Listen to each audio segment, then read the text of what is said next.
Yes, Benji, we can proceed. Okay sure. Rohit, क्या आप प्रार्थना से शुरुआत कर सकते हैं?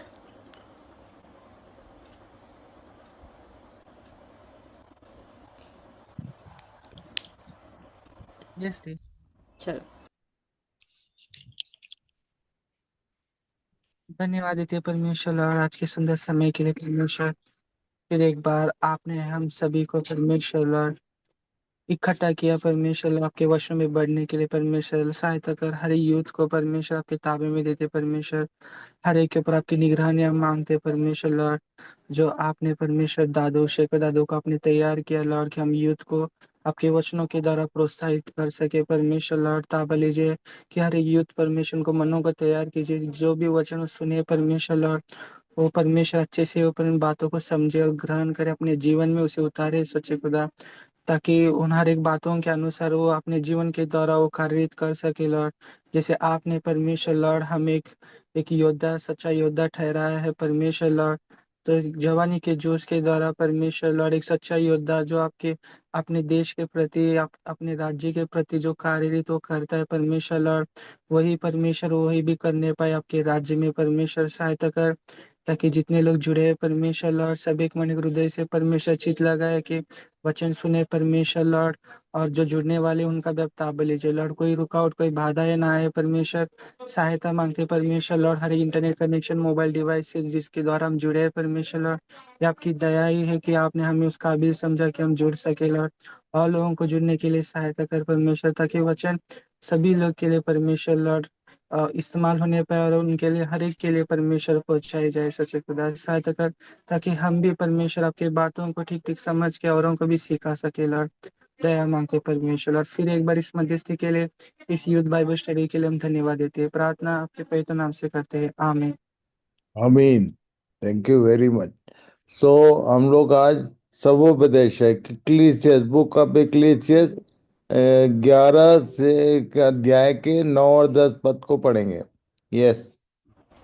ओके। सब उपदेशक 11वां अध्याय 9 से 10। हे जवान, अपनी जवानी में आनंद कर और अपनी जवानी के दिनों के मग्न रह। अपनी मनमानी कर और अपनी आंखों की दृष्टि के अनुसार चल। परंतु यह जान रख कि इन सब बातों के विषय में परमेश्वर तेरा न्याय करेगा। अपने मन से खेद और अपनी देह से दुख दूर कर, क्योंकि लड़कपन और जवानी दोनों व्यर्थ है। Young people, it's wonderful to be young. Enjoy every minute of it. Do everything you want to do, take it all in. But remember that you must give an account to God for everything you do.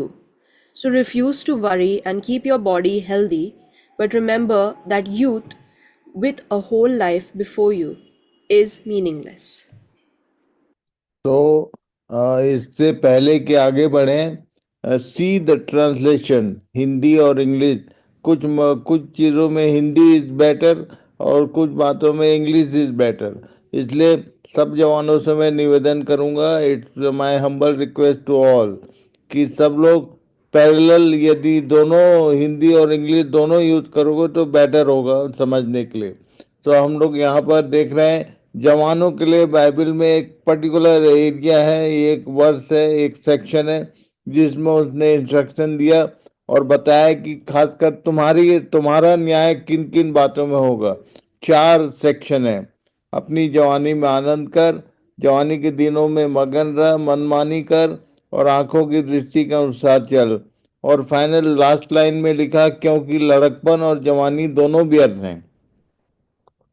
तो लड़कपन और जवानी वो ये अब हमारे जीवन के किस पार्ट को बोला है उसने, इस पर हम ध्यान करेंगे एंड वहां से आगे बढ़ेंगे। पर एक बार 12 का 1 और 2 भी पढ़ लो। सब उपदेशक 12 अध्याय 1 और 2 वचन।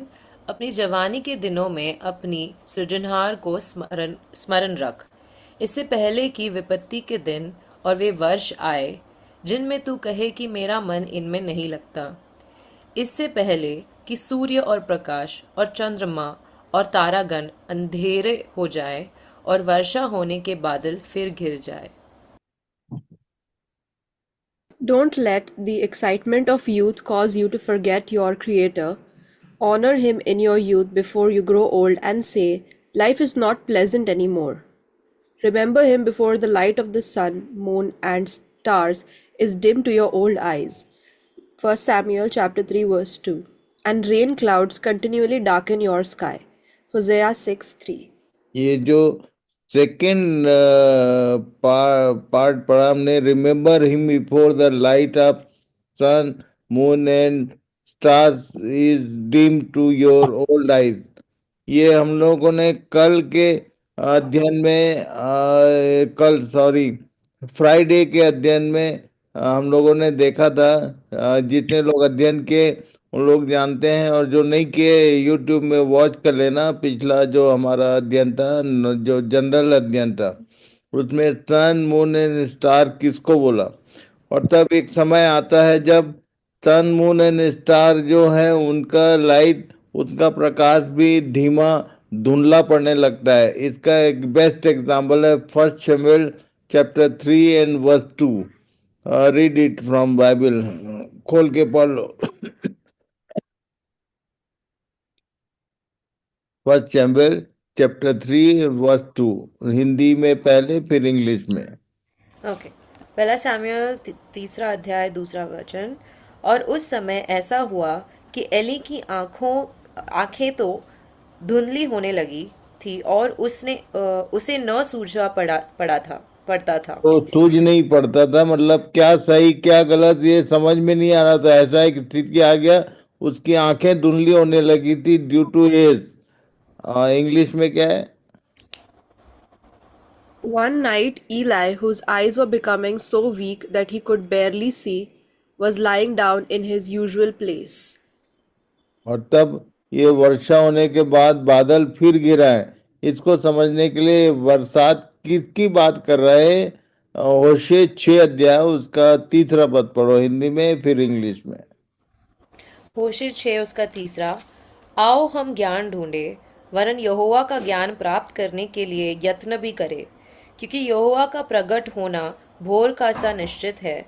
वह वर्षा की नाई हमारे ऊपर आएगा, वो वरन वर्षा बरसात। की नहीं, उसका ज्ञान हमारे ऊपर आता है। और तब एक समय आएगा, लिख रहा है, जवानों को चिता रहा है, अपनी जवानी के दिनों में अपने सृजनहार को स्मरण रख, इससे पहले की विपत्ति के दिन और वे वर्षाएं जिनमें तू कहे कि मेरा मन इनमें नहीं लगता। मतलब जो प्रकाश, जो रेवलेशन जो सूर्य चांद और तारों से मिलता है वो ना हो, और वर्षा होने के बाद फिर बादल घिरा है। मतलब कुल मिला के जो बादल आ जाने से जो सूर्य चांद और प्रकाश, जो तारेगण इसका प्रकाश है वो धुंधला होने लगता है। फिर एक स्थिति ऐसी आती है, और इसलिए इन बातों पर आज हम लोग ध्यान करें। बिफोर तुम्हारे बुजुर्ग क्या ओवर एज में अपनी जवानी के दिनों को क्रॉस करने से पहले इन बातों को स्मरण करो, इन बातों पे समझने का ध्यान लगाओ। Age factor.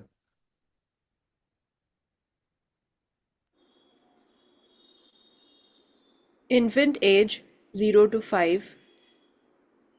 हाँ, पूरे ही पढ़ लो, हिंदी भी इंग्लिश भी। फ्रेंची पढ़ो तुम।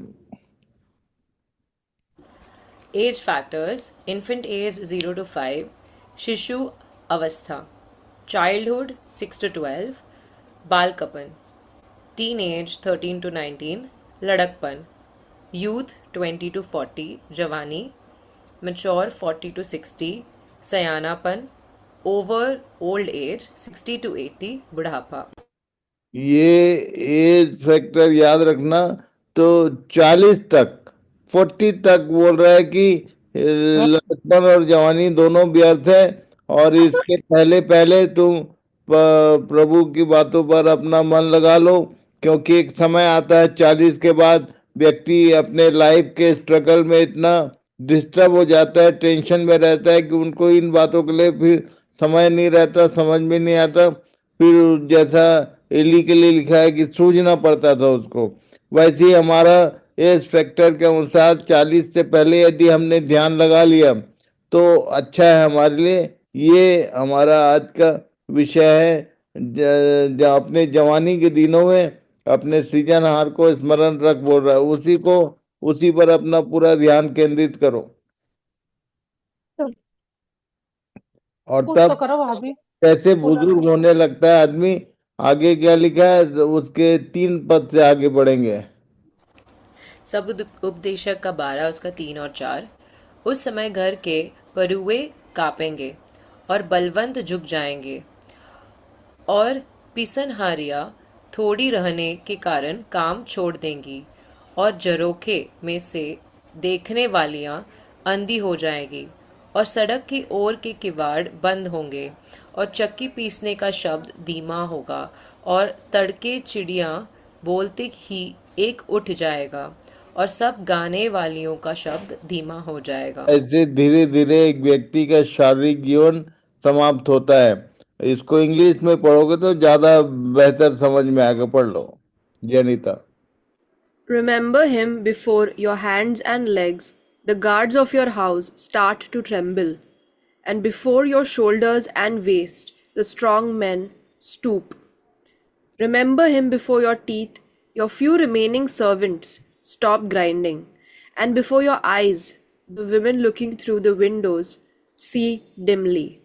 Remember him before the door to life's opportunities is closed and the sound of work fades. Now you rise at the first chirping of the birds, but then all of their sounds will grow faint. ऐसे धीरे धीरे हमारे शरीर के अंग जाते हैं एक एक करके। पहले हाथ पैर कांपने लगता है, उसके बाद कमर झुक जाता है, उसके बाद ये सब लाइन से लिखा हुआ है। ध्यान करो, प्रभु से प्रार्थना से समझो, इसके पहले कि ये सब होना शुरू हो जाए।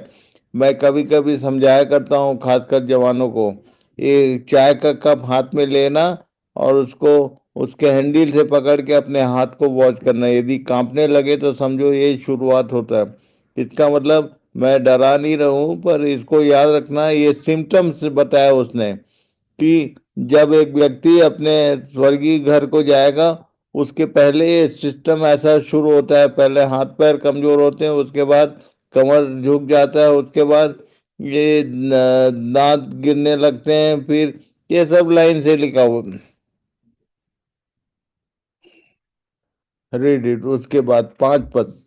सब उपदेशक 12 का 5। फिर जो ऊंचा हो उससे भय खाया जाएगा, और मार्ग में डरावनी वस्तुएं मानी जाएंगी, और बादाम का पेट फूलेगा, और टिड्डी भी भारी हो लगेगी, और भूख बढ़ाने वाले फल फिर काम न देगा, क्योंकि मनुष्य अपने सदा के घर को जाएगा, और रोने पीटने वाले सड़क सड़क फिरेंगे। ये Remember him before you become fearful of falling and worry about danger in the streets, before your hair turns white like an almond tree in bloom, and you drag along without energy like a dying grasshopper, and the caperberry no longer inspires sexual desire. Remember him before you near the grave, your everlasting home, when the mourners will weep at your funeral.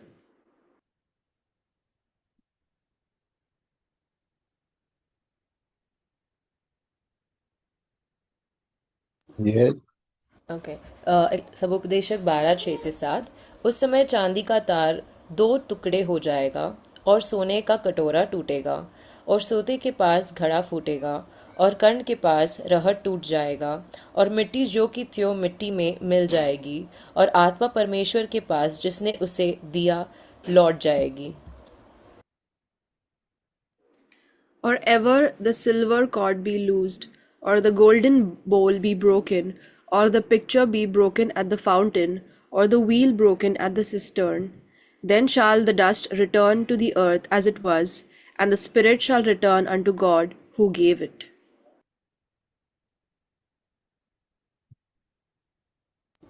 Specially जवान लोगों के लिए ये बात लिखा, पढ़ लो। याकूब 4 13 और 16। तुम जो यह कहते हो कि आज या कल हम किसी और नगर में जाकर वहाँ एक वर्ष बिताएंगे और व्यापार करके लाभ उठाएंगे, और यह नहीं जानते कि कल क्या होगा। सुन तो लो, तुम्हारा जीवन है कि क्या? तुम तो मानो बाप समान हो, जो थोड़ी देर दिखाई देती है फिर लोप हो जाती है। इसके विपरीत तुम्हें यह कहना चाहिए कि यदि प्रभु चाहे तो हम जीवित रहेंगे और यह या वह काम भी करेंगे। पर अब तुम अपनी डींग पर घमंड करते हो। ऐसा सब घमंड बुरा होता है। James 4:13 to 16. Go to now, ye that say, today or tomorrow we will go into such a city, and continue there a year, and buy and sell, and get gain. Whereas ye know not what shall be on the morrow. For what is your life? It is even a vapour that appeareth for a little time, and then vanisheth away. For that ye ought to say, If the Lord will, we shall live and do this or that. And now ye rejoice in your boastings. All such rejoicing is evil. तो सारे जवान लोगों को एक ही बात बोलूंगा, whenever asking for something say only always that let thy will be done. मेरी नहीं प्रभु तेरी इच्छा पूरी हो। हमेशा अपनी हर प्रार्थना, हर डिमांड के पीछे फुल स्टॉप ये लगाना चाहिए, मेरी नहीं प्रभु तेरी इच्छा पूरी हो। ये इसने ये भी चिताया है कि तुम यहाँ वहाँ कुछ जाके काम करोगे, कुछ कमाओगे, हर जवान की इच्छा होती है। पर इसमें उसने चिताया इन बातों को हमेशा याद रखो। अपने और भी जो फ्रेंड्स हैं, अपने जो भाई बहन हैं जो आज नहीं जुड़े, उनको भी बताओ। ओके। तो इस विषय में सब लोग इन विषयों को ठीक ठीक ध्यान करना। ये सीधे सीधे जवानों के लिए दिया हुआ मैसेज है परमेश्वर के वचन में, और इसलिए प्रभु ने मेरी सहायता की कि मैं सबकी सहायता करूं। तो सब लोग इस बात को ठीक ठीक समझो और दूसरों को भी समझाओ। तो today we will conclude here only. जी, it is over to you. Okay, sure. Pastor Claudius, can you please lead us with the closing prayer? Hallelujah. Can you hear me? आप सुन, मेरी आवाज सुनाई दे रही है? यस यस आ रही है। Okay, hallelujah, praise you Jesus. दयालु प्रेमी पिता, धन्यवाद करते हैं आपका। धन्यवाद प्रभु कि आप ही की अनुमति से हम आज जुड़ पाए पिता परमेश्वर। आज सुंदर बातें जो आपने बताई प्रभु, खास करके हमारे युवाओं के लिए प्रभु, हम उन चीजों को ना भूल पाए। ये ऐसा दौर है प्रभु जहां पर हमारा विश्व, संपूर्ण विश्व प्रभु, 65 से अधिक प्रतिशत प्रभु युवा है। सहायता कर प्रभु कि सारे कलीसियां जाग जाएं और अपने युवाओं के लिए प्रार्थना करें, और प्रभु अपने युवा इन बातों पे ध्यान लगाएं कि वो भटक ना पाए प्रभु, शैतान के उस जाल में ना पड़े, उस प्रलोभन में ना पड़े प्रभु, कोई भी शारीरिक अवस्था में ना गुजरे पिता परमेश्वर। धन्यवाद करते हैं आपका ऐसे अध्ययनों के लिए प्रभु, जो आप ही के सहायता से प्रभु हम आज इन चीजों को पा रहे हैं प्रभु। धन्यवाद करते हैं प्रभु। पवित्र आत्मा, हम सारे युवकों के लिए प्रभु आप सहायता करो कि कोई भी जो आज जो कुछ हमने सीखा है प्रभु, उसको भूल ना पाए प्रभु, और अपने जीवन में उतार कर प्रभु उस तरह से अपना जीवन व्यतीत कर पाए पिता। धन्यवाद करते एक बार फिर आपके दास शेखर भैया के लिए, और धन्यवाद करते हैं प्रभु आपने हमारे लिए प्रभु उनको चुन रखा है। जो जो ज्ञान आपने उनको, जिस ज्ञान से आपने उनको नवाजा है प्रभु, उन सारे प्रकाशनों को वो हम पर जाहिर करते हैं प्रभु। इसके लिए आपका धन्यवाद करते हैं प्रभु। उनके अच्छे स्वास्थ्य के लिए प्रार्थना करते हैं प्रभु हम, आप उनका मार्गदर्शन करते रहें ताकि और भी पीढ़ियों तक प्रभु उनका लाभ हम उठा पाए।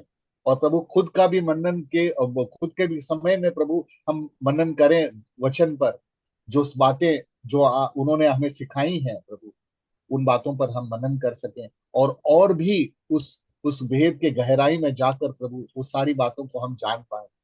जब जीवन है और हमारी आंखें धुंधली होने से पहले प्रभु इन सारी भेदों को हम जान पाए, और प्रभु जिस तरह से आप चाहते हैं वैसा जीवन व्यतीत कर पाए प्रभु।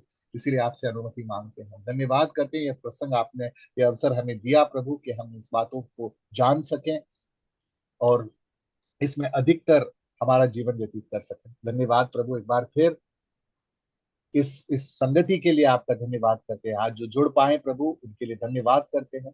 जो किसी कारणवश आज नहीं जुड़ पाए प्रभु, आप उनकी सहायता करें ताकि वो बिल्कुल मन दृढ़ करके प्रभु इस अध्ययन में वो जुड़ सकें। धन्यवाद। ये प्रार्थना हम यीशु मसीह नाजरीन के नाम में करते हैं, आमीन। आमीन। तो गॉड ब्लेस यू ऑल। प्रभु सबको आशीष दे। फिर से नेक्स्ट संडे अगेन इस टाइम पे हम मिलेंगे। Thank you very much.